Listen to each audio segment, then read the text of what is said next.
السلام علیکم. کم ملکونه چې په خپل عوامو باندې خرچه کوي کنه انساني د وسایل چې دي د ملک په انسانانو لګي، په صحت باندې لګي، په تعلیم لګي، په روزګار لګي، هغه ملکونو بنیادونه مضبوطي او عوام خوشحالي. یو انټرویو می پرون کته کیسر بنگالي یو ډیر لوی اقتصادي ماهر دی، هغه دا وی چې زمونږه د غټ منصوبو فیصله عوام په پارلیمنت کې نه کوي، نه د عوام نمائندگان په پارلیمنت کې کوي، هغه په بندو کمرو کې کیږي او دا غینه عوام نه خبر او هغه پته نشته چې چاته فایده رسي، خو دا غي نقصان بیا ټول عوام ته او پاکستان ته وشي.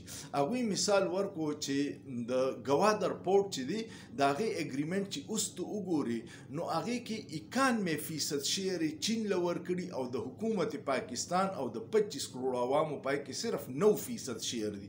نو سوچو که گوادر یو داسې پورت دی چې په دې ټوله خطه کې دا ډیپ سی پورت ورته وي. ډیپ سی پورت دی ته وي چې ته دا دومره جوړ دی چې غټ جازونه چې د په زرګونو کنټینر راوړي دا بالکل پورت ته خواته راشي. ځینې پورت داسې چې هغې کې جاز په سمندر کې ولاړ او په وړو جازونو کې سامان راکوزي ځکه چې هغه غاړې ته نشي راتلی بیا انخلي. گوادر کوچرې کامیاب شو نو دوبۍ او د ایران د کم بندرګان چې دي دا به شړي شي، دوبۍ به ډېره شړی شي. نو د هغې گوادر دومره لوی اهمیت دی او د دې ټول سنټرل ایشیا سامان به په دې گوادر راځي او زیبه او اګریمنت کړی دی په بندو کمرو کې اختیارمندو خلکو. نو چین له 91% شیر ورکړي دي او پاکستان ته به 9% شیر پاتې کیږي. دا کیسر بنگالي ویلي د دې بلوچیانو ګیلې او محرومیانې دا دي چې سوی دی سوی ګیس دا سوی ګیس ته سوی په دی وي چې دا د سوی نه وتی دی. نو هغه د ټول پاکستان ضرورت پوره کوي او په بلوچیان چې دی نو هغه په لرګو ور بلی او خپل پخلی کوي. نو دا د هغوی محرومیانې دي چې خزانې زموږ سره دي، ټول ملک پې آباد دی او موږ ته د هغې هېڅ نه میلاویږي. بیا ریکورډینګ وګوره، ریکورډینګ کې ماهرین وایي چې د 1000 ارب ډالرو تانبه ده او سونه ده او 1000 ارب ډالر تانبه او سونه ده او موږ د IMF نه 1-2 ارب غواړو او څومره منتونه کوو په 25 کروڑ عوامو کم ظلمونه کړي. د هغې اګریمنټ هم چاته پته نشته چې چاله یې څنګه ورکړی او په څه شرایط یې ورکړی، د پاکستان مفادات پکې څومره دي.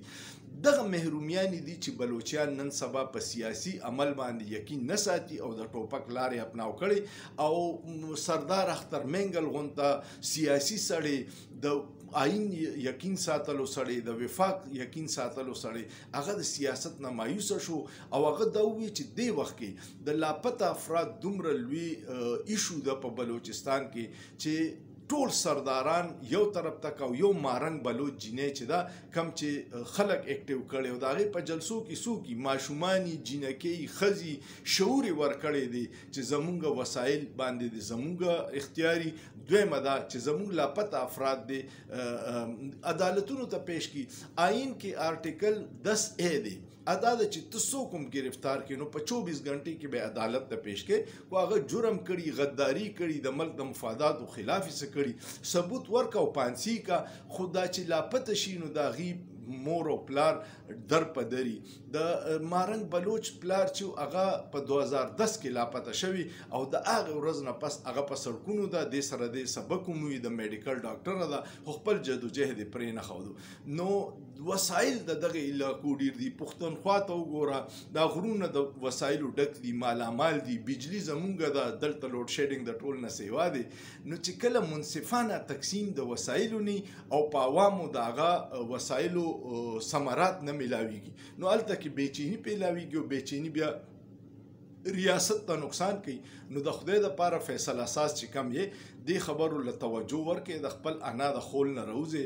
دا عوام دي نو پاکستان دی او چې دا مزید دي. کو عوام یو پیر راچوت شو څنګه چې په بنگلادیش کې، سریلنکا کې، اوس انډونیشیا کې راچوت شو، نو بیا به دا ټول خلک تښتي، د دوی خو اساسي بهر دي. ما او تاسو به دلته اوسو. نو موږ له پکار ده چې دې ملک د بهترۍ دپاره، د دې ملک د خوشحالۍ دپاره اواز چوت کو او جایز تنقید چې کوم ځای جوړیږي اب په حکومت هم کوو، په ادارو به هم کوو. ستاسو څه خیال دی؟ سوچ پیو کې په سوچ کې څه ګناه نشته.